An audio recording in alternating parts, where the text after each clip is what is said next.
ఇది శాంతి గారి ఇష్యూ చాలా రోజుల నుంచి ఇలా కొనసాగడం మనం చూసాం. ఇప్పటికీ కొనసాగుతూనే ఉంది. సో, దీని వెనకాల మొదటి నుంచి ఉన్నది మదన్ మోహన్ గారే. ఎవరైతే వాళ్ళ భర్త ఉన్నారో మదన్ మోహన్ గారు. ఇప్పుడు మళ్ళీ మదన్ మోహన్ గారు తెరపైకి రావడం మనం చూస్తున్నాం. సో, దీని గురించి మనతో చర్చించేందుకు ప్రముఖ సినీ క్రిటిక్ దాసరి విజ్ఞాన్ గారు ఉన్నారు. ఆయన అడిగి మరిన్ని విషయాలు తెలుసుకుందాం. నమస్తే విజ్ఞాన్ గారు. నమస్తే. ఎందుకు ఈ మదన్ మోహన్ గారు ప్రతిసారి ఈయన ఎంట్రీ ఏంటి? స్టార్టింగ్ లో ఉన్నాడు, ఎండింగ్ లో ఉన్నాడు, మళ్ళీ యాక్చువల్గా నేను చరిత్రలో ఫస్ట్ టైం చూసా ఒక యాక్చువల్గా ఒక ఆడది నాకు నా పిల్లలకి న్యాయం జరగాలని అత్తారింటి ముందు ధర్నా చేస్తుంది, పోలీస్ స్టేషన్ ముందు ధర్నా చేస్తుంది, లేదంటే అసెంబ్లీ ముందో రోడ్డు మీద ధర్నా చేస్తుంది. అంతే కదా, ఒక ఆడది. లేదా వాడు మొగుడు ఎక్కడ పని చేస్తాడో ఆఫీస్ ముందుకు వెళ్ళి ధర్నా చేస్తుంది, నాకు నా పిల్లలకి అన్యాయం చేయకు, నాకు న్యాయం చెయ్యి అని. ఫస్ట్ టైం ఒక మగాడు పార్లమెంట్ ఎదురుగా కూర్చొని మావిడ నుంచి నాకు నా పిల్లలకి న్యాయం జరగాలని పోరాడాడు. ఇక్కడే వాడి సిగ్గుపోయింది నిజంగా చెప్పాలి అంటే. అండ్ నెక్స్ట్ నన్ను విజయసాయి రెడ్డి, నా భార్య అండ్ సుభాష్ రెడ్డి బెదిరిస్తున్నారు, నన్ను చంపేస్తా నిన్ను అని. నాకు న్యాయం జరగాలి అని చెప్పి పోరాడతారు. ఏం న్యాయం జరగాలో అర్థం కావట్లా. మళ్ళీ చూస్తేనేమో నిన్న మా ఆవిడ వెరీ గుడ్, ఎంత మంచిదంటే అంత మంచిది, పాపం దానికి ఏం తెలియదు, నోట్లో వేలు పెట్టినా కొరకలేదు, ఎంత అమాయకులు అంటే అమాయకులు ఇట్లా ఉంటుంది అంతే. ఆవిడ్ని బలవంతంగా ట్రాప్ చేసి ఆ పైన రేప్ చేసి లోపరుచుకొని ఆమె చేత ఈ అక్రమాలన్నీ చేయించుకున్నారండి. అసలు ఆమెకి ఏమి తెలియదు. లే అంటే లేస్తుంది, కూర్చో అంటే కూర్చుంటుందంట, అంతే. అంతకుమించి ఏంది, సంతకం పెట్టు అంటే పెట్టేస్తుంది. చాలా అమాయకురాలు. ఎంత అమాయకురాలు అంటే అసలు ఇన్నోసెంట్ అనే పదానికి ప్రతిరూపమే నా భార్య అని చెప్పుకొచ్చాడు. ఇప్పుడు ఆయన ఏమంటున్నాడు అంటే వీళ్ళందరూ ఇన్ని బెదిరిస్తున్నారంటే ఏదో రోజు నేను చంపేస్తా అని. అసలు మాకు నా భార్యని లోబర్చుకొని నా వైవాహిక జీవితాన్ని విచ్ఛిన్నం చేసి నా పిల్లలని అన్యాయం చేసి నా భార్య మీద కేసులు పెట్టి పైగా ఆమెను వాడుకొని కడుపు చేసి రోడ్ల మీద వదిలేసి ఈరోజు మా కుటుంబాన్ని బజార్కి ఈడ్చినందుకు, ఓకేనా, ఇన్ని అక్రమాలు చేసినందుకు, నా జీవితాన్ని సర్వనాశనం చేసినందుకు నేను విజయసాయి రెడ్డి పైన, సుభాష్ రెడ్డి పైన SC ST ఆంట్రాసిటీ కేసు పెడతా.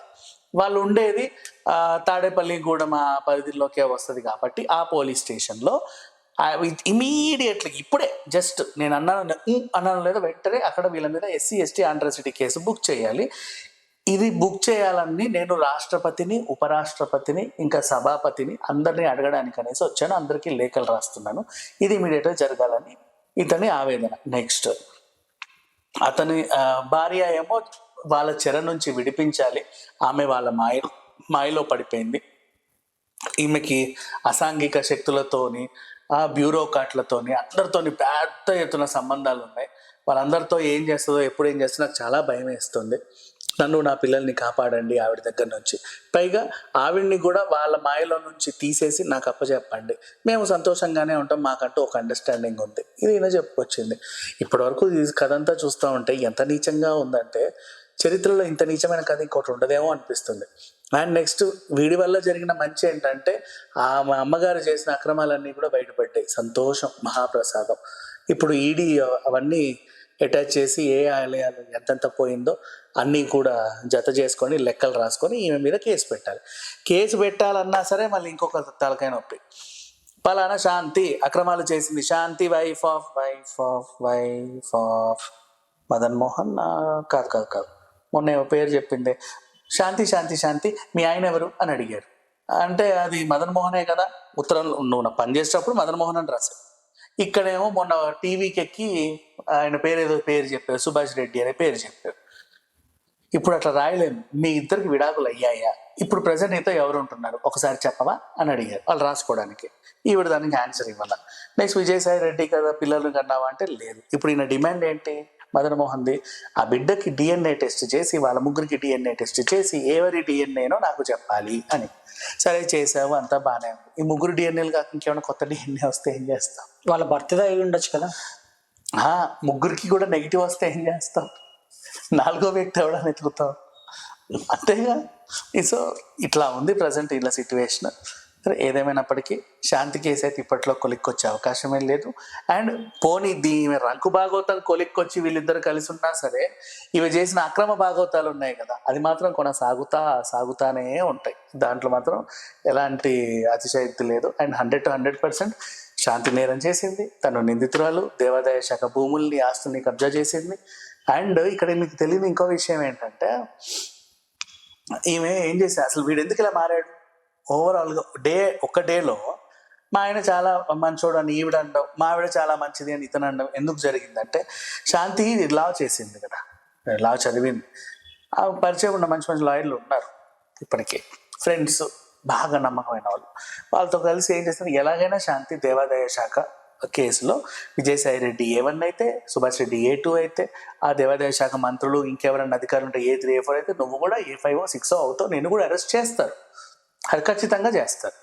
అయితే నేను మరి బయటికి నిన్ను కనుక అరెస్ట్ చేస్తే నీ పిల్లలు అన్యాయం అయిపోతారు, మీ ఆయన చూసుకుంటారు లేదు నాకు తెలియదు. ఇప్పుడు ప్రజెంట్ నీకుంది మీ ఆయన ఒకడే, మీరు కొట్టుకున్నా తిట్టుకున్నా నీ భాగవతం ఆయనకు తెలుసు, ఆయన భాగవతాలు నీకు తెలుసు, అంతే కదా. తెలిసినప్పుడు ఏం చేస్తే ఎన్నోసార్లు కొట్టుకున్నారు, విడిపోయారు, మళ్ళీ కలిసారు, మళ్ళీ విడిపోయారు, మీకు అది కొత్త ఏం కాదు. ఇప్పుడు ప్రజెంట్ ఆయన దగ్గరికి వెళ్ళు, కాంప్రమైజ్ అవ్వు, ఎంతో కొంత పడాయి. నువ్వు ఆ 30 కోట్లు ఇవ్వనందుకే కదా వచ్చి నీ మీద పెళ్ళి రకీ దాకా తెచ్చాడు వ్యవహారం, అప్పుడే ఇచ్చుంటే బాగుండు కదా. ఇప్పుడైనా సరే ఆయనతో వెళ్ళి ఒక కాంప్రమైజ్ అవ్వు, నేను జైలుకి వెళ్తే నువ్వే కదా నన్ను తీసుకురావాలని చెప్పు, పిల్లల్ని బాగా చూసుకోమని చెప్పు. అండ్ నువ్వు ఈ ఈడీ అటాచ్ చేసే ఆస్తులా అంటావా, ఒప్పుకుంటే వాళ్ళు తీసుకుంటారు, తెలియకుండా కూడా ఎక్కడెక్కడో దాస్తావు కదా నీ లంకె బిందెలు, వాటిని అన్న చెప్పుకోవాలి కదా. అవి నువ్వు ఇస్తేనే కదా మీ వాడు నీకు బెయిల్ ఇచ్చి బయటికి రప్పిస్తాడు, లేకపోతే లాయర్లకన్నా కట్టుకోవాలి కదా, ఈ కేసు ఇప్పటిది అయ్యేది కాదు. అందుకని చెప్పేసి మీ ఆయనతో బాగుండు, నీకు ప్రజెంట్ ఉన్న సిచ్యువేషన్లో ఇది తప్ప ఇంకేం చేయలేవు, ఎట్లా నీ పేరెంట్స్ అన్ఎడ్యుకేటెడ్, ఇంకెవరు ఏమి చేయలేరు, మీ ఆయన కొంచెం గట్టిగా పోరాడగలడు నీ తరఫున, ఆయనకి ప్లస్గా ఉండు అని ఈవిడ చెబితే ఆవిడ బాబు నువ్వు ధర్నాలు గిన్నాలన్నీ ఆపై మన ఇద్దరు కాంప్రమైజ్ కొద్దాం అని చెప్పేసరికి మార్నింగ్ పడుకున్నాడో లేదో, నిన్న ధర్నా చేశాడా, పొద్దున్న లేసి పలుదమ్ముకొని మొహం కడుక్కొని వచ్చి మా ఆవిడ చాలా మంచిది అన్నాడు. ఇది జరిగింది. ఇప్పుడు ముందే వచ్చినప్పుడే మా ఆవిడ చాలా మంచిది, వీళ్ళే ఇలా చేశారు, మావిడిని ఏదేదేదో చేసేసారు, లోపరుచుకున్నారు వైపరుచుకున్నారు అని అప్పుడే చెప్పుకుంటే ఇప్పుడు అందరూ అయ్యో పాపం శాంతికి ఎంత అన్యాయం జరిగింది అనేవాళ్ళు. రంగు భాగవతాలు అన్నీ నువ్వే బయట పెట్టేసి లాస్ట్ మా ఆవిడ చాలా మంచిది అంటే ఎలా వింటారు? ఇది జరిగింది. ఇప్పుడు ఎవడు ఏం చేసినా శాంతికి అయితే జైలు ఖాయం. మరి ఈయన కూడా ఇప్పుడు మంచిది అంటున్నాడు కదా, ఇద్దరు కలిసినప్పుడు మీరిద్దరు కలిసి ఎన్ని దందాలు చేశారా, నీకెక్కడ చెడిందని చెప్పి వీళ్ళని కూడా పట్టుకెళ్ళే అవకాశం ఉంది. అన్యాయం అయిపోయేది పిల్లలు మాత్రమే. మరి వాళ్ళని ఎవరు ఏం చేస్తారో సరే, ఇప్పుడే ఎవరి అండదండల్లో అంటే వీళ్ళు కొట్లాడుతున్నారు కదా, నీకు నాకు అటు ఇటు తిప్పుతున్నారు. ఇట్లా కాకుండా వీళ్ళ పేరెంట్స్ దగ్గర కొన్ని రోజులు పెట్టేసి ఇలా వ్యవహారం చక్కబడ్డాక వెళ్ళి వాళ్ళని తీసుకొస్తే బెటర్ అనేది నా అభిప్రాయం. Okay Vignan, thank you so much.